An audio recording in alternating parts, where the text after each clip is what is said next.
Hello everyone and welcome to class.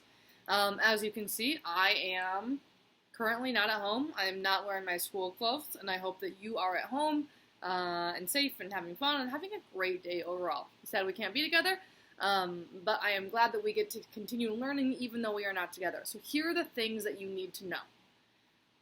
Today's class is going to run pretty similarly to how class normally goes. There's a whole Google Slides that you can see. We'll go through a slide at a time. Anytime you see something highlighted in pink, that's where you're going to respond. I try to make that extra clear so you make sure you don't forget anything. The goal for today is kind of this. You're going to, if you would like to, reassess your mastery that we did last week, that CER mastery that we ran out of time to do at the end of last week. So you check the instructions for that. There's a lot of info on the slide. On slide, let me see. Slide 3, there's some information about that, so read that carefully. And then what you're going to do is we're going to kind of transition into the next sort of thing. We're going to practice more some tone and mood stuff.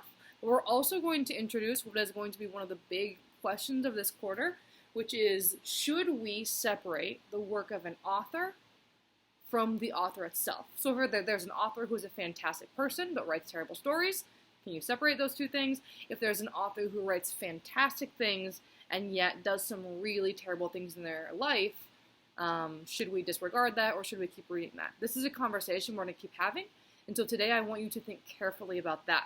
I'm going to give you an example of that. There is an author named Sherman Alexie. You are going to read one of his stories today.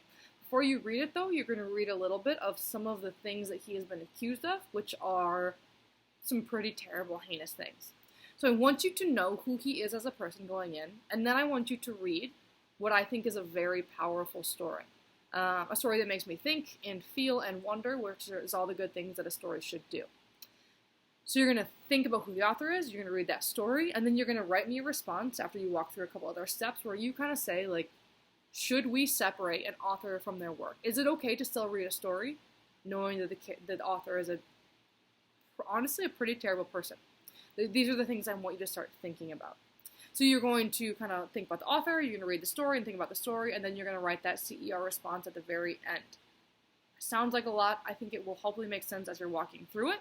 The only thing I want you to know about the story is there's some pretty harsh language in it, language that you wouldn't expect to hear in school. I recorded a version of myself reading the story to you that you will have the option to listen to. It's linked in the later slide. I felt uncomfortable saying those words knowing that you were going to hear them, or just saying them at all. So I want you to think about a little bit about the language. I want you to be prepared for that. And then I want you to kind of think through, like, why does the author have that in there? Do we think it's worth it? Do we not? So those are kind of the goals, to CER mastery, learn about this author, think about the story, think about how we can hold together the author, the story, the terrible language, all of these things.